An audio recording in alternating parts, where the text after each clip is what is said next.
Hello hi जय जगन्नाथ मस्ते आशा करछि आपण बहुत बढ़िया थिबे तो आपण मन देखि चिन्ह दिमु जानि छी आपण माने मते न जानले मु कहूची आपण मानक अतिप्रिय मु होची आपण मानक डीजे ब्लॉगर सौम्य या तो आफ्टर लॉन्ग टाइम माने बहुत दिन पर मो वीडियो देखिया को मिले यूट्यूब रे कारण किछिटा प्रॉब्लम जो वीडियो रेगुलरली आसी पार नथला तो एबे मु आपण मानक ग्यारंटी दउची वीडियो रेगुलरली आसीबो तो आज स्पेशल वीडियोटा ये आउची कि तो आज तो गणेश पूजा आपण मानक मो तरफ हैप्पी गणेश पूजा तो आज स्पेशल वीडियोटा आपण थंबनेल देखि जानि सथे को ऊपर तो माने गेलु प्रोफेशनल रो किछिटा अपडेट बा न्यूज को नै गणेश पूजा रे खेल करिया जाउची तो आज होची तार प्रथम साउंड चेक तो चलंतु देखिया केमती कोन होची तो एठी गेलु प्रोफेशनल ठिया आइची पूरा लुक भी पूरा चेंज कर देछंती स्टिकरिंग रो देखि परथिबे तो चलंतु आमे जिबा देखिबा ना साउंड टेस्ट केमती होची नारायण मंदिर जी है तो पचारनो आई बोल हे एयरपोर्ट नहीं ना हम गाड़ी चल डाणू और जाबी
सुनो तो कल देख कौन आउजी देख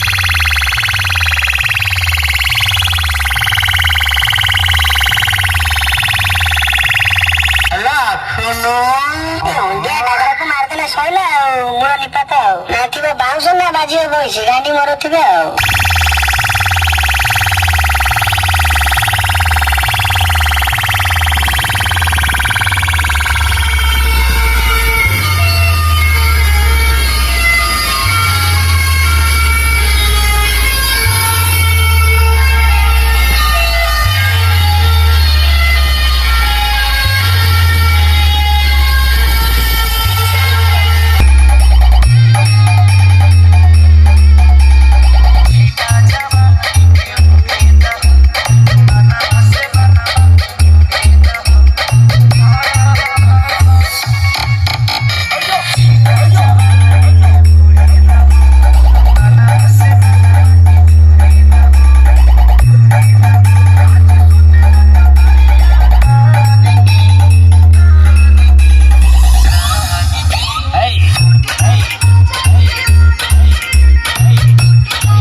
सामने तेल निकल जाता है अच्छे अच्छों का। कैमरामैन जल्दी फोकस करो।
आपको स्वागत करता है। गाड़ी चला। ये डीजे नगर इतामाती में रहता है। स्लो